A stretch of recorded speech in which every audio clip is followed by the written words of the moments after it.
आज सकाळ सकाळीच घोळ झालेला आहे तो म्हणजे पराठा बनवायला घेतला होता, पण बटाटू कसं काय माहीत नाही. मग खूप जास्त पातळ झालं होतं, ते लाटताच येत नव्हतं.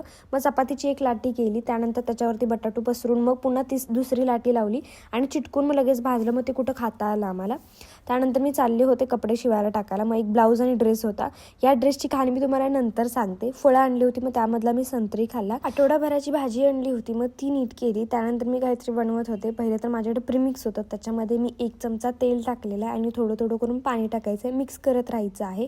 कन्सिस्टन्सी तुम्ही बघू शकता, कमी जास्त वाटलं तर पाणी टाका.